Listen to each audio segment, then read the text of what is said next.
All right, so this is an introduction for the photography project in Intro to Digital. The gist of the project is you're going to take a photograph. It's going to be a pretty straight photograph, meaning that we're not going to too heavily modify it. And the real goal behind this is to show a principle of design, ideally here through the use of light. Um, Light is going to be the main determining factor of the success of this image, as we'll see as we look through some of these student examples.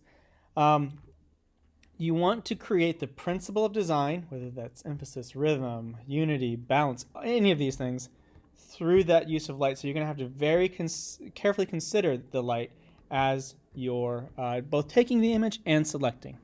So here we have some pretty soft light. Soft light is referring to whether it's creating hard shadows with hard edges or if it kind of wraps around.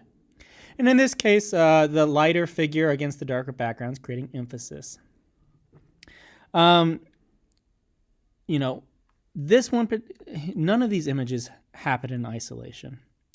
In fact, you're going to be required to take at least, and this is a minimum, 30 images, often more is best, for this project, and then we're going to ultimately select the best one to be turning in. Now, when I say 30 images, I would not take 30 images of the same thing. I would say, here we experimented with light and shadow. Take 15, 20 different ones where you're at slightly different angles, moving the light around so it hits perfectly on the eye.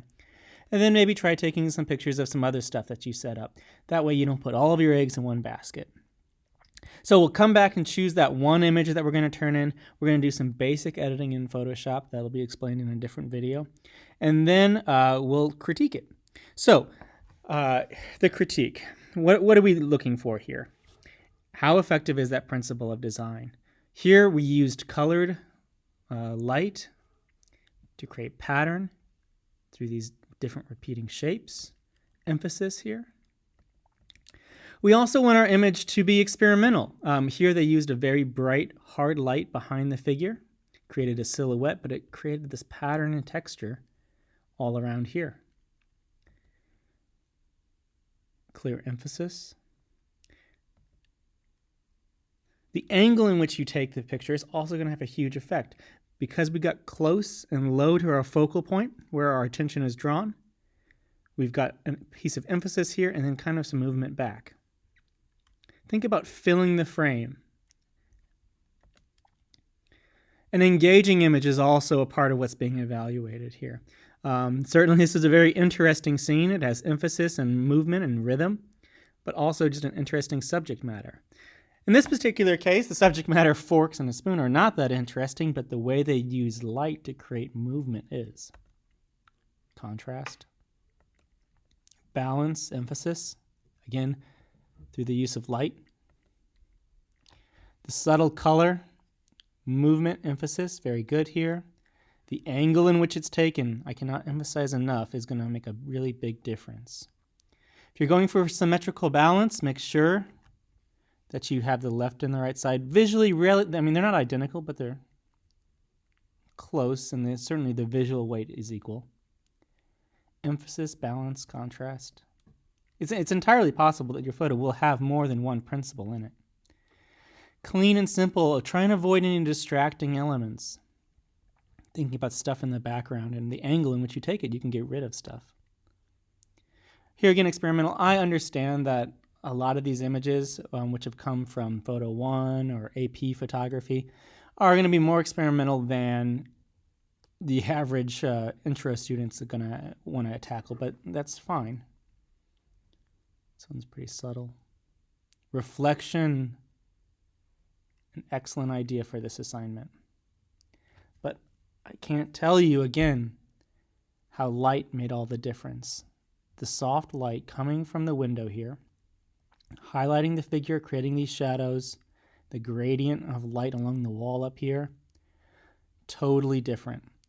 I probably should have started off saying, the first thing you need to do is make sure your flash is turned off. Just imagine If the photographer had used a camera flash on this, all of this was evenly lit, that sense of emphasis and movement is totally gone.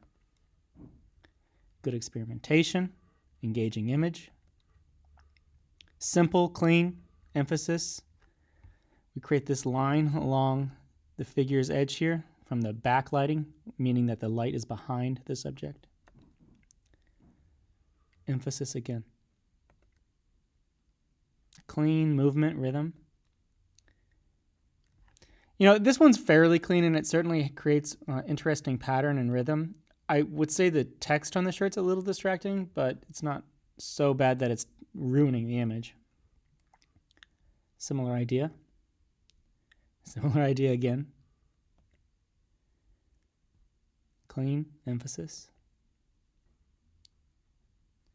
Some people just kind of experiment in their home. If you can get out and go to some interesting places with interesting architecture, but make sure when you're photographing something else that someone else designed, whether it be a building, a sculpture, whatever it might be, that you are showing evidence that you understand the principle of design and you as the photographer are making it, not the architect or the other sculptor.